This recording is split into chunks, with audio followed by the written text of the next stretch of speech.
Good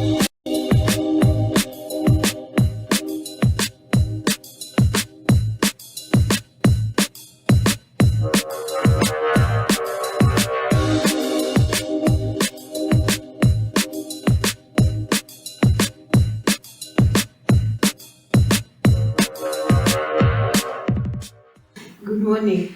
Bonjour. Lately I've been thinking, I've been giving my thought about being grateful.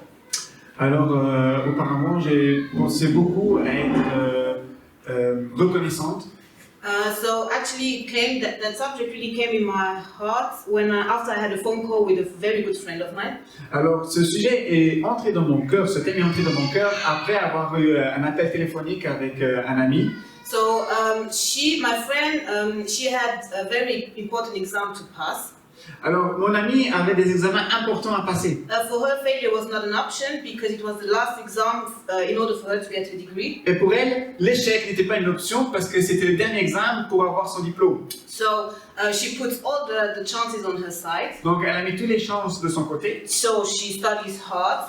Donc, elle a étudié beaucoup. And she prayed. Et elle a prié. And the day of the exam comes. Et le jour de l'examen est arrivé. So she goes through her notes for a last time. Donc elle révise pour une dernière fois, elle va à travers ses notes. She prays. Elle prie. So she goes to her exam. Elle va à son examen. And it's a success. Et elle a réussi. So she calls me. Donc elle m'appelle. And she shares with me the good news. Et elle partage avec moi la bonne nouvelle. So I say, wow, congratulations, I'm very proud of you. Et je lui dis, wow, super, je suis vraiment fier de toi. And then I add, you know, I'm also proud of the Lord for what He did. Et j'ajoute aussi, je suis aussi fier du Seigneur pour ce qu'il a fait. And then she says, yeah, you know, I don't know if that's what the job of the Lord actually. Et puis c'est là qu'elle ajoute, tu sais, je ne suis pas sûr si c'est vraiment le job du Seigneur. Because I was the one who studied. Parce que j'étais celle qui a étudié. So I did everything. Donc j'ai tout fait. And I don't know what the Lord did. Et je ne sais pas ce que le Seigneur a fait. So I was in my break time. Donc j'étais en pause. So I had not a lot of time to talk actually. Donc je n'avais pas beaucoup de temps aussi pour parler. And I just said, okay. Et j'ai dit tout simplement, ah ok. And then I hung up. Et puis j'ai raccroché. And I was like, no, there's something wrong.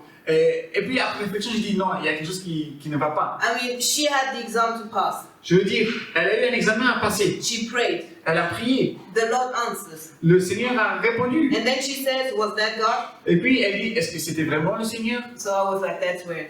Bon, j'étais, ok, ça c'est bizarre.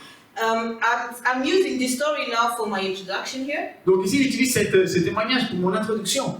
But I'm not judging my friend. Mais je ne juge pas mon ami, d'accord? I'm not judging her because the Bible, Jesus talks in Matthew 7 verse 5, and then he says that it is easier to see the speck that is in my brother's eye rather than the plank that is in my own eye. Je ne juge pas mon ami parce que dans Matthieu, au chapitre 7, verset 5, en fait, il y a Jésus qui donne cette parabole qui dit que c'est plus facile de voir la paille qui est dans l'œil de mon ami, de mon voisin, que de voir la poutre qui est dans mon œil. So I'm saying that, but I am sure that many times I'm the one who lacks in gratitude. Et j'ai dit cela en étant sûr que souvent c'est moi aussi qui manque de gratitude, de reconnaissance envers le Seigneur. And lacking in gratitude, I think that it is a way to sadden the Lord.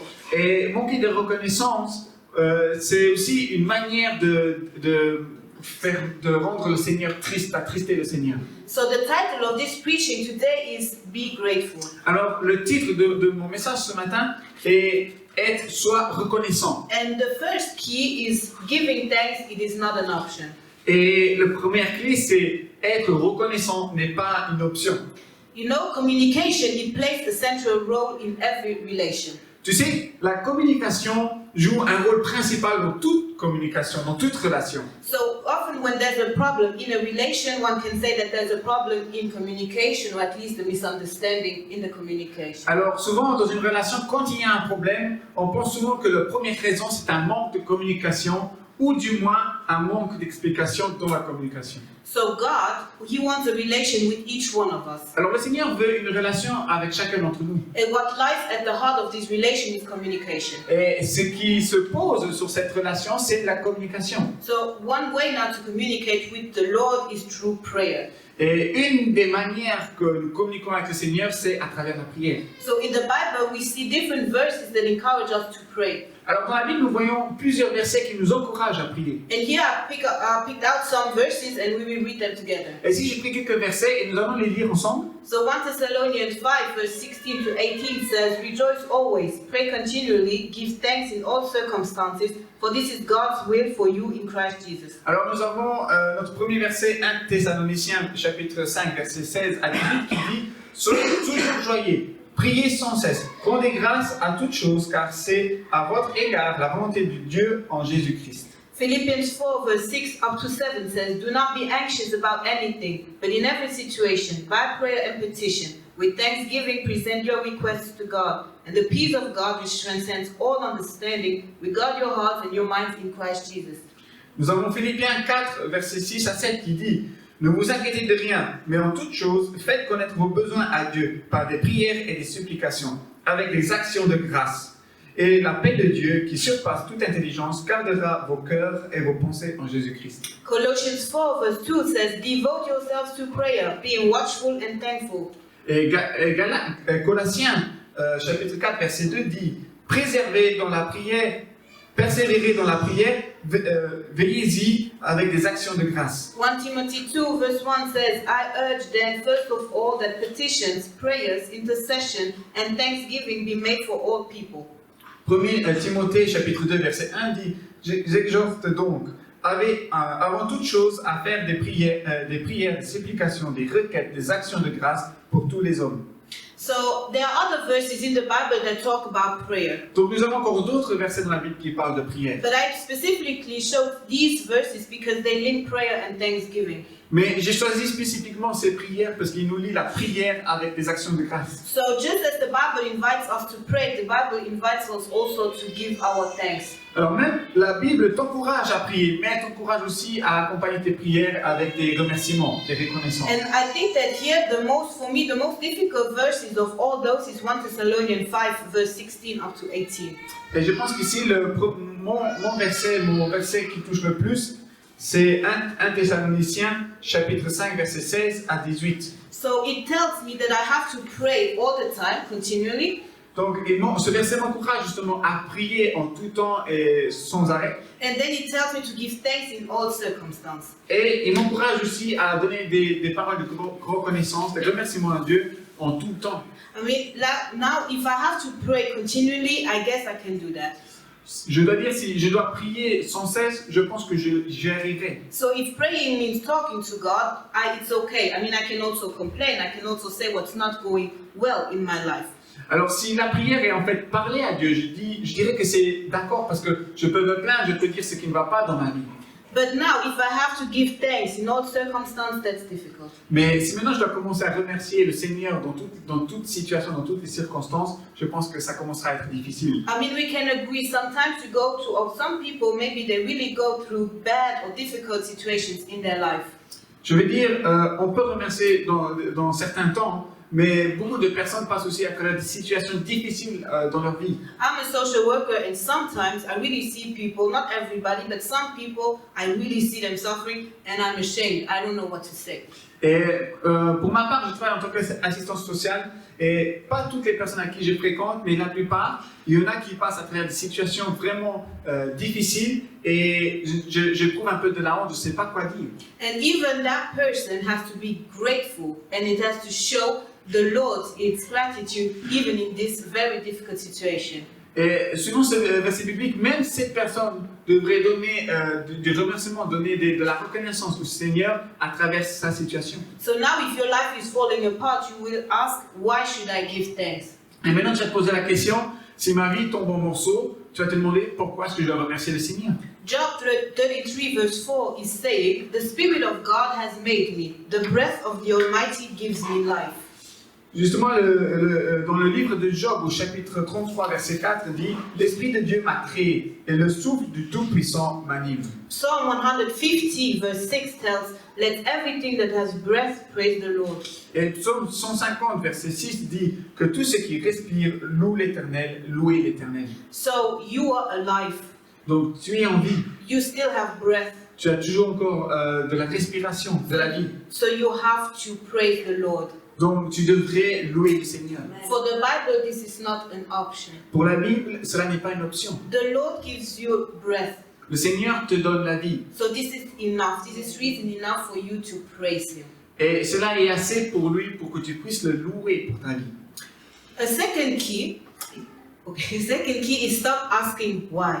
Et la deuxième clé, c'est ne pose plus de questions. Pourquoi? You know, we humans, we are used to ask the question why, but only when everything goes wrong in our life. Alors nous, en tant qu'être humain, on a l'habitude de demander Seigneur, pourquoi? Mais uniquement quand tout va mal dans notre vie. For example, we say, why do bad things happen to me? Par exemple, nous disons pourquoi des mauvaises choses m'arrivent? Why did I fail my exam? Pourquoi j'ai raté mon examen? Why am I single? Pourquoi est-ce que je suis célibataire? Not many people will say, why was my exam successful? Mais pas beaucoup de personnes diront pourquoi est-ce que j'ai réussi mon examen? Why do good things happen to me? Pourquoi il m'arrive-t-il de bonnes choses? So when it comes to the Lord and when it comes to the necessity to be grateful, Alors quand ça arrive au sujet du Seigneur et quand ça arrive aux questions et à la nécessité d'être reconnaissant, and when your life is actually falling apart or when the situation that you are walking through is very difficult, d'être reconnaissant et quand ta vie commence à tomber en morceaux et quand tu traverses des situations vraiment difficiles, asking the question why will disable this gratitude. va en fait se poser la question Seigneur pourquoi, va en fait abréger en fait, on va empêcher cette reconnaissance. So asking questions, it's normal. Donc demander cette question c'est normal. But maybe you can try to change the question and instead of asking why, start asking what. Mais tu pourrais commencer à changer ta question. Au lieu de demander pourquoi, tu pourrais demander quoi. You know, again, I was on the phone with my friend, the introduction friend. Donc, pour revenir à mon introduction, j'étais au téléphone avec mon ami. And that time it was me who was complaining. Et à ce moment-là, c'était moi en train de me plaindre. And I said, you know, I don't know why the Lord does that and that. I don't know why He's not answering my prayer the way I want it. Et je me disais, mais pourquoi il arrive cela, ceci, cela? Pourquoi est-ce que le Seigneur ne répond pas à mes prières? And then she just listened. She was calm. Et puis mon amie était juste tout simplement en train d'écouter et elle était calme. And then at one time she says, maybe you should ask the question what. Et puis à un moment donné, elle dit, tu devrais peut-être te poser la question quoi? What does the Lord want to teach you? Qu'est-ce que le Seigneur veut t'apprendre? What does He want to show you? Qu'est-ce qu'il veut te montrer? You know, sometimes you will have to carry on with the Lord even if you don't understand everything. Tu sais, des fois, il faudra que tu marches avec le Seigneur, même si tu ne comprends pas toutes choses. So even if you ask the question what, maybe the Lord will not give you the answer right now. Même si tu te poses la question qu'est-ce qui se passe ou qu'est-ce que c'est, le Seigneur ne pourra peut-être pas te donner la réponse directement. Maybe you will just find out many years later. Peut-être tu vas avoir cette réponse que quelques années plus tard. But while you stay faithful and while you still show your gratitude in this time of suffering, Mais tant que tu restes rempli de foi et tant que tu restes aussi rempli de reconnaissance pour le Seigneur, the Lord will not forsake you. le Seigneur ne t'oubliera pas. Isaiah 43 verse 2 says, when you pass through the water, I will be with you. And when you pass through the rivers, they will not sweep over you. When you walk through the fire, you will not be burned. The flames will not set you ablaze. Ésaïe, tu pourras lire dans Ésaïe, chapitre 43, verset 2, il est écrit « Si tu traverses les eaux, je serai avec toi. Et les fleuves, ils ne te submergeront point. Si tu marches dans le feu, tu ne brûleras pas. Et la flamme ne t'embrasera pas. » So again, you have to be grateful. The Lord is with you even in this time of suffering. Alors, même à travers les situations difficiles, reste rempli de reconnaissance envers le Seigneur. Let us now come to key number 3 that could be considered like the key of comfort. Alors, allons maintenant à notre troisième clé de ce matin, qui peut être vue comme une clé de réconfort venue du Seigneur. So key number 1, it was being grateful. It's not an option, okay? Alors, la première clé, c'était être reconnaissant n'est pas une option. So the Lord, He expects gratitude from you just as He expects from you that you pray. Alors le Seigneur s'attend de toi de la reconnaissance comme il s'attend aussi de toi que tu lui pries, que tu lui parles. Key 2 is stop asking the question why, because this question brings a lot of frustration. Notre deuxième clé, c'était arrête de te poser la question pourquoi, parce que cette question peut amener beaucoup de frustration. And frustration is a feeling that goes against gratitude. Et la frustration va justement contre la gratitude. But key 3 is that the Lord honors your gratitude. Mais notre troisième clé, c'est que Dieu honore ta reconnaissance. You know, in 1 Samuel 2 verse 30, the Lord declares that those who honor me, I will honor, and those who despise me shall be lightly esteemed. Alors, sais-tu que dans 1 Samuel, chapitre 2 et au verset 30, il est écrit « Car j'honorerai celui qui m'honore, mais ceux qui me méprisent seront méprisés. » And in 1 Samuel 15 verse 22, the prophet Samuel talks about the Lord and he explains, as the Lord has great delight in burnt offerings and sacrifices, as in obeying the voice of the Lord, behold, to obey is better than sacrifice, and to listen than the fat of rams. Tu pourras lire aussi dans 1 Samuel, au chapitre 15, verset 22, il est écrit « Samuel dit, l'Éternel trouve-t-il du plaisir dans les holocaustes et les sacrifices, comme dans l'obéissance à la voix de l'Éternel. Voici l'obéissance vaut mieux que les sacrifices, et l'observation de sa parole vaut mieux que la graisse des béliers. » Okay, so the Lord, he wants me to be obedient. Ok, alors le Seigneur veut que je sois obéissant. So the Lord, he wants me to pray, Le Seigneur veut que tu pries, but he also wants me to show my gratitude mais il veut aussi que tu lui montres ta reconnaissance envers in lui, all circumstances.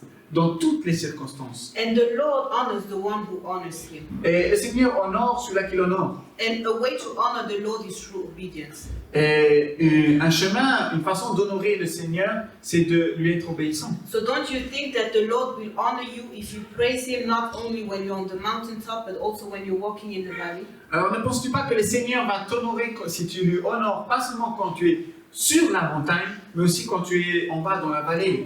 So the Bible tells us in Job 1 verses 1 up to 3, it talks about Job actually, and it says there was a man in the land of Uz whose name was Job.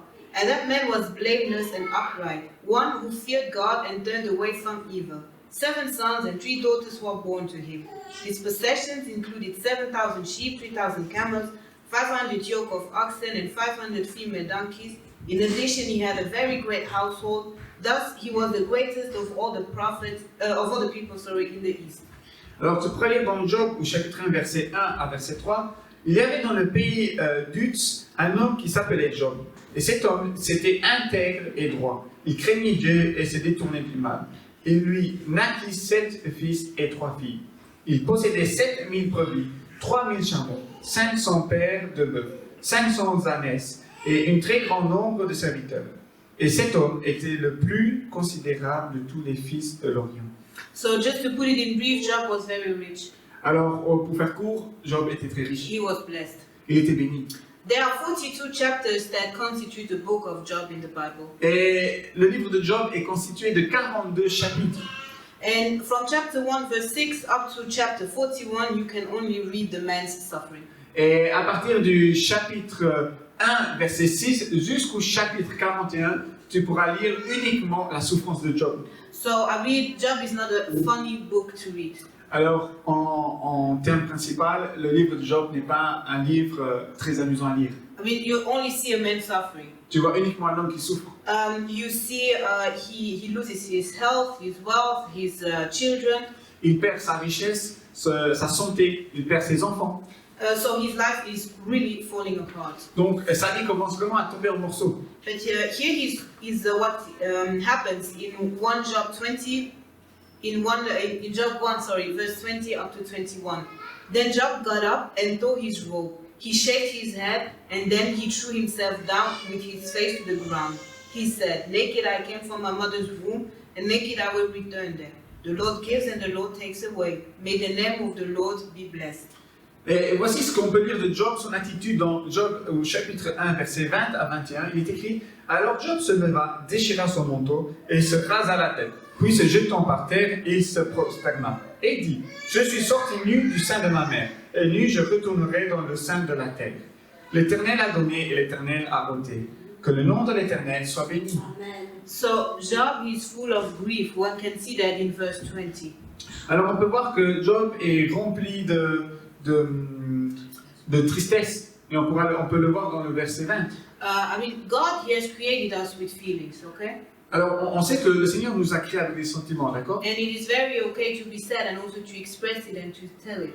Et c'est ok d'exprimer vos sentiments négatifs, d'être triste, d'être en colère. However, even in his grief, Job decides to bless the name of the Lord. Mais peu importe, même Job, dans sa tristesse, a décidé d'être reconnaissant envers l'Éternel. I have truly respect for him. He lost everything, also his children. I think that's the worst thing that can happen to you, and still he blessed the Lord. Et je peux dire, on peut avoir vraiment beaucoup de respect avec Job, parce que Job, malgré sa tristesse, il aimait beaucoup ses enfants, il aimait beaucoup sa famille, il était riche, il avait tout, et pourtant, même dans son malheur, maintenant qu'il perd tout, il continue à bénir l'Éternel. What was with Job? Actually, Job loved the Lord not for what he gives, but he loves him for who he is. Alors qu'est-ce qui s'est passé avec Job? Eh bien, Job n'aimait pas Dieu pour ce qu'il donnait, mais il aimait Dieu pour qui il était. In Job 42, verse 10, it tells us that the Lord restored what Job had lost after he prayed for his friend, and the Lord doubled all that had belonged to Job. Et tu pourras lire le résultat de Job dans Job 42, verset 10, où il est écrit que l'Éternel rétablit Job dans son premier état, quand Job eut prié pour ses amis, et l'Éternel lui accorda le double de tout ce qu'il avait possédé.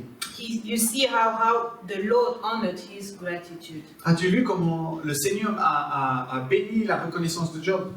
It's really striking. He doubled all his possessions. Je veux dire, c'est très clair. Il a doublé toutes ses richesses. So the outcome of Job's story would probably be different if Job hadn't decided to honor the Lord in his troubles, in his hardship. Et le résultat de la fin de l'histoire de Job aurait pu être complètement différent si Job n'aurait pas été reconnaissant envers Dieu. So now to conclude, I want to say that giving thanks, it goes hand in hand with prayer. Alors pour conclure, donner sa reconnaissance à Dieu, le remercier, va avec la prière. You know, if you are in a bad situation, but if you decide to pray and to show your gratitude to the Lord, one extraordinary thing will also happen.